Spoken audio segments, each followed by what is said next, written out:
Hello there, ladies and gentlemen, boys and girls, children of all ages. My name is Mr. Doggo333, and welcome back to Hearts of Iron 4, the New Order Last Days Europe as the Jolly Old United Kingdom.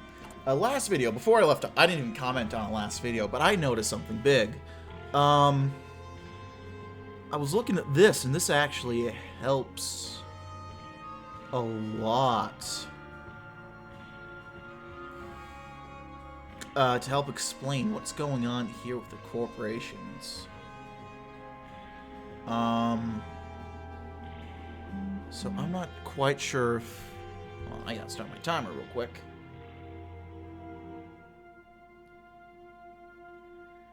And yeah, there we are. I was looking at this, and I was seeing like all the effects that we get from the ownership right now.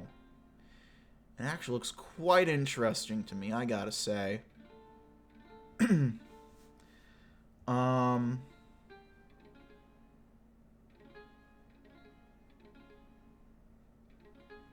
So I think what we're gonna want to go ahead and try to get things going here.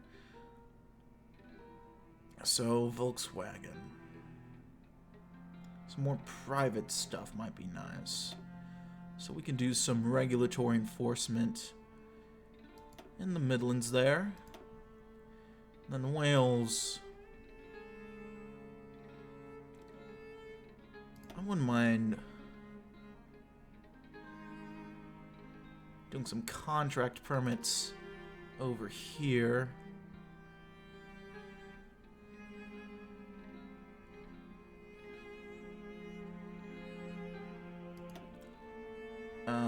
I do want to reduce the stuff in Reichsfaka.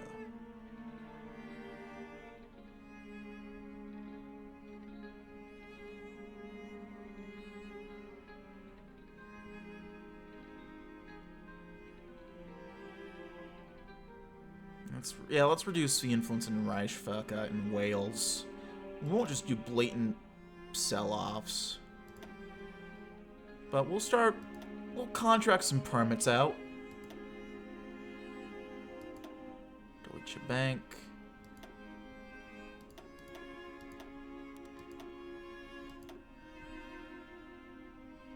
Yeah, contract some permits. The influence there is fine as it is. West Midlands, we'll do a little bit of stuff there. Get a settled influence.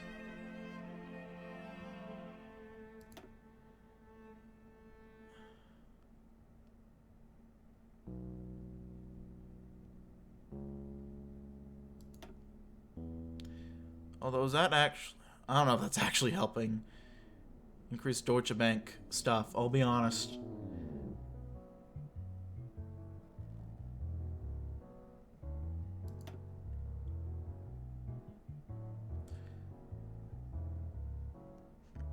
I might not be understanding this at all. Or I might be clicking the wrong button, rather. I think I have the right idea. I just don't know if my execution is proper. I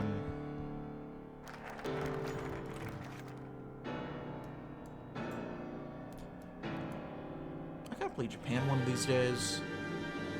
Maybe have some thumbnails made up for it, I just haven't gotten to it. Donville could never really speak ill of the Germans, for the Germans who had brought on this new better Britain, one uncorrupted by Bolshevism and liberalism. Hitler may have made his own small mistakes, but his role in saving Britain cannot be forgotten. His great achievement never understated. And every time he had read a report on Haller Cooper, head of the illustrious British Free Corps, he couldn't help but curse him for forcing him to deal with his antics.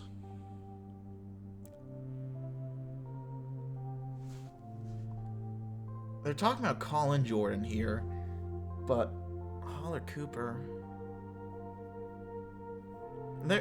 There's something. I might be confused. I probably am. Jordan been in power as long as Donville had, rising within the BFC due to his ferocity and efficiency in dealing with Sterling's revolts in the 50s. He'd even end up replacing Amory as the head of BFC, drunkard that he was. After his incompetence at managing his own forces was revealed. Hell, according to some, it was Jordan's own squad that finally slayed that demonic Sterling and brought an end to those dark years. And now Jordan still remains one of the most powerful and controversial figures in Britain. To some, a proud representative of a strong Aryan, fighting for both the Reich and the United Kingdom. To others, he's a madman, carelessly murdering innocents of his own wild goose chases. He's best summarized as, in the words of one unnamed VP, fucking insane. And to Domville, he's a massive headache. He could be placed as a speaker at the BPP conference, which would be a clear show of recognition for his efforts, or he could reject him and give a clear repudiation of his methods. We could perhaps allow one of his moderates to represent him for the party, but I suppose it would be difficult, like asking which lunatic should run the asylum. In the end, that is up to Domville to do what he must do best. Keep the rabbit dog chained. We're almost about to unleash this crazy fucking menace. Don't need any more. What to do with Wilson? With the death of the old Britain amongst the blood of Sea Lion, Britain was reborn. Yet with his rebirth, so followed some remnants of the old order who remained devoted to the service of Britannia, willing to aid us in building Britain once more. Among these individuals, there's one man who stands out. The one man who is seen as a snake even by the pragmatists, Harold Wilson.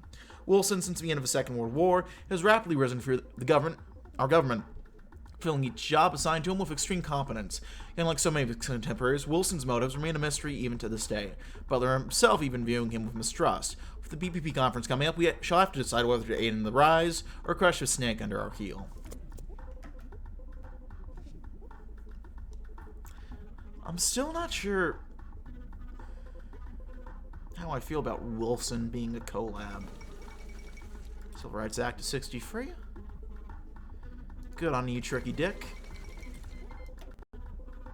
I'm reminded right now that I just got the, I did a tier list recently. Relatively recently, within the last week, when I last had internet at my house, redoing the U.S. President's tier list that I haven't done in a bit. And that just reminded me of that, which will be uploaded to YouTube soon, by the way. Amongst the great political players of the BPP, the word snake is an all too common insult for one's political opponents, yet few are called snake by members of their own faction, and for one notable BPP member, it's transformed into an all too common nickname, Mr. Harold Wilson of the Pragmatists. As Domville observed, he read through the suggested speakers at the BPP conference. Their reputation not seem to have deterred Wilson's rise, considering his suggested role in the conference. Reading on his history, Wilson had seemingly been a civil servant during the war, serving great distinction, supposedly writing half the Beveridge Report himself. Even with the invasion, Wilson stayed loyal, becoming a key figure in the reconstruction of the civil service, managed up becoming an MP in the 50s. But even with this work, not much is known on Wilson's own beliefs. Beyond his support for Keynesian economics, perhaps because of this he's been Christian as Snake. Yet, as Domville looked back to the report, he still conflicted on Wilson's role in the conference. Wilson was an efficient, seemingly loyal public servant, dutifully acting in Britain's best interests, working to help reconstruct Britain from the misery of the 40s. Yet Wilson was unpredictable, mistrusted even by Butler, and if we were to promote Wilson just because he's the best person for the job, it would create a lot of resentment throughout the whole of the civil service and within the BPP. With all that in mind, with a tinge of apprehension, Domville finally decided upon the fate of Wilson. We'll let the snake speak, why not? Now we got ultimatums parties. Since the end of the Second World War, the British People's Party has been a stranglehold in power, dominating every aspect of the political life in Britain. It's for this reason that the BPP's conference is perhaps the most important political event of the year. In order to have a successful event that showcases the might and success of BPP, we must start organizing it soon. Preparation for such an event is vital, as it indicates not just the BPP's strength, but all of Britain's strength as well. Alright, so I think... hold on.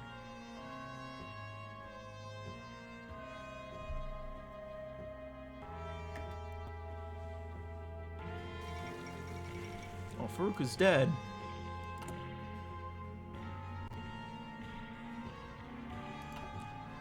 I'm trying to figure out... is it still left over from Burgundy's lore that they kill Farouk? Ah, Strengeheim. I'm glad they still have that, if nothing else. Strengeheim, Strengeheim, Strengeheim.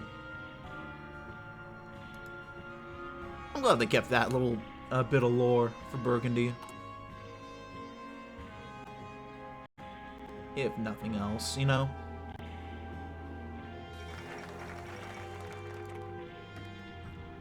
In Uruguay.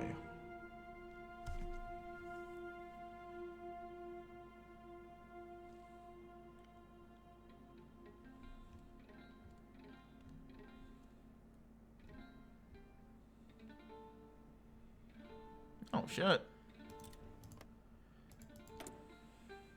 Uruguay's going fucking wild right now, damn. Anyway.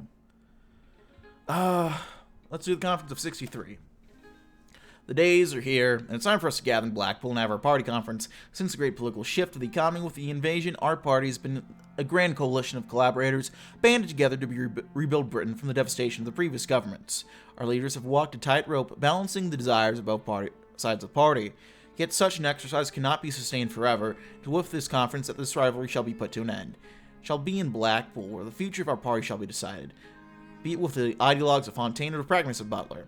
In this conference, the future leadership of our party, and with it, the British people, shall be decided. That is, if our government does fall to other forces first. Foreshadowing is a literary device. Is that how copy pasta goes?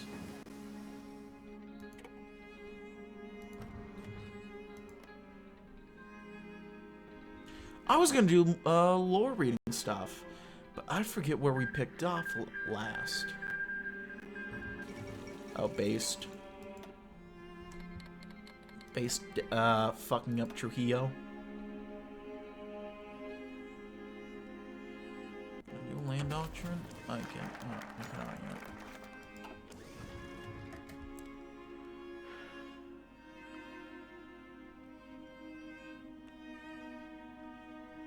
Perhaps it should have been expected for things to turn out like this. Fontaine and Butler never liked each other. Domville knew that very well, and yet for some reason he expected the party to get along. The conference was a disaster. Scarcely anyone could get a word out without being almost drowned out by the cacophony of arguments. But simmering tensions finally boiled over, and neither had felt the need to contain themselves to good decorum. Insults, even a few small objects, had flown across the room as speeches degenerated into shouting matches. Butler and Fontaine themselves seemed to contain themselves just barely, limiting themselves to merely arguments and declarations. But one could barely hear them over the rumblings of arguments. Some poor men, bless their souls, were simply trying to get the Parliament under control. The Speaker of the House of Commons, bless his poor throat, was constantly yelling for order! Order! I was about to try to do like that, who was the guy in Britain who was like, the order guy, the speaker, during, like the Brexit, like, years. You guys know what I'm talking about? You might know. Anyway, I'm trying to do that, but am I becoming sick? I hope I'm not becoming sick. Eventually they quieted down, if only because the speaker was speaking so loudly that no one could hear themselves speak. The conference at least ended quietly. Fontaine and Butler gave back-to-back speeches to polite applause across the aisle. They were all, after all, one party. One united party. Lord help him if this was what the next few conferences would be. He thought back to the earlier days. As much as he didn't want to return to the days of Tories and labor rights, he had to admit, despite being opposed to parties, things never broke out this badly in his day. Someone needs to sort them out. Wait, did...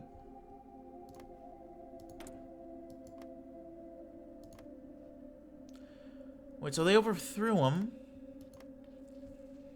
What's... I don't know enough of the lore to understand.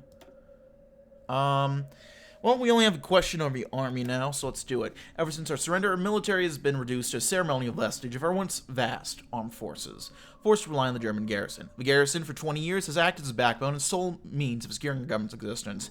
Yet in recent years, the status of our armed forces has come into once more into question. On the one hand, some argue that the status quo is acceptable for the time being. Other more pressing issues require our attention. On the other hand, others argue that for a regime to finally be seen as legitimate and to regain the trust of the British public, it is necessary for our armed forces to once again stand on its own without the assistance of our benefactors. Regardless of the opinions of the various factions and individuals on the issues, it is true that the matter of our army needs to be settled, and soon.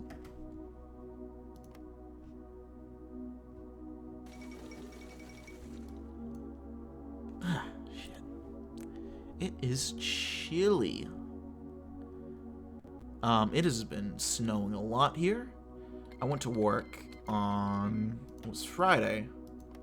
I ended up having to call out today. I'm recording this on a Saturday because I had a lot of homework to do, and I might need to call out if I'm tired.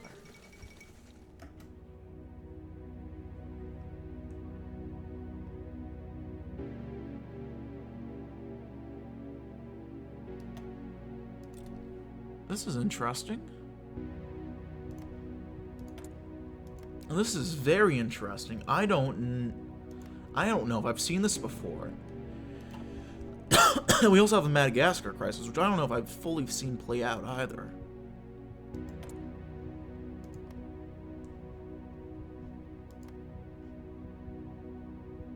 That's interesting. France and Germany can send volunteers. That's, yeah, huh. I guess it wouldn't make sense for France to be able to just want to send volunteers because I used to be France. God damn it.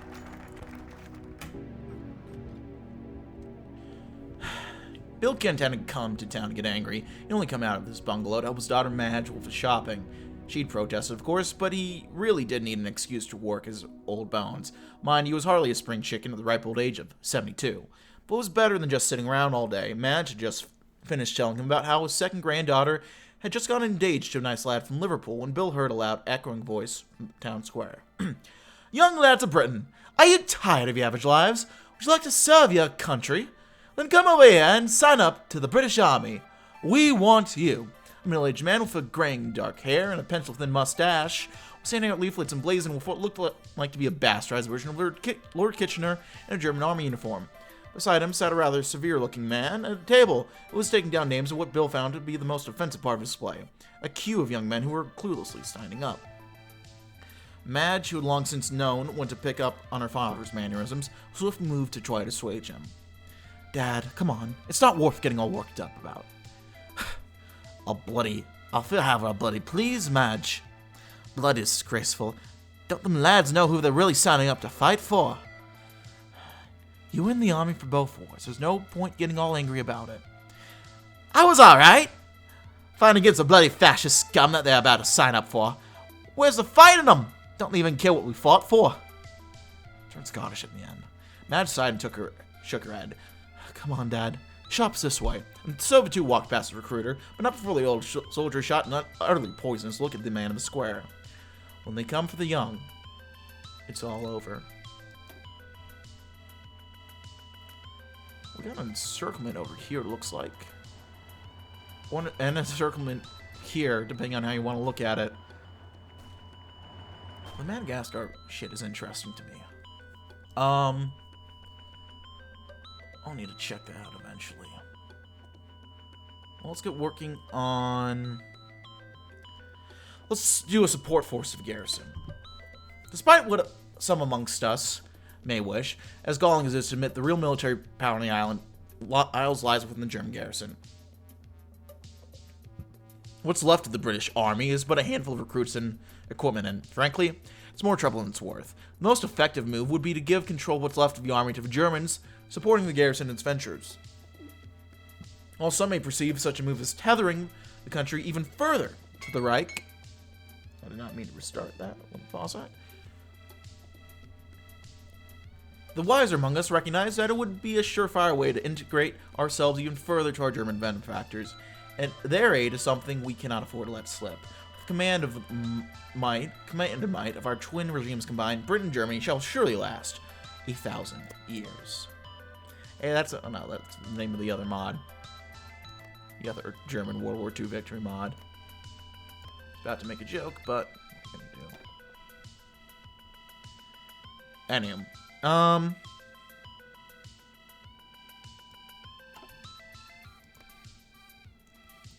I'm gonna go ahead and leave it there. But I thank you all for watching, and I hope you all enjoyed, my friends. If you liked this video, leave a like. If not, feel free to dislike. If you want to see any more of this content in the future, hit the sub button for uploads weekdays, as well as occasionally Saturdays. Check out all my links down in the description box below. I read all the comments I get, and I appreciate any all feedback you might have for me. Germany takes these islands. That makes sense. That is fair. Anyway, yeah. Various links down in the script box below. Sub button, notification bell, check those out if you want. And that's it for now, my friends. I thank you all for watching. I will see you all next time. Bye-bye.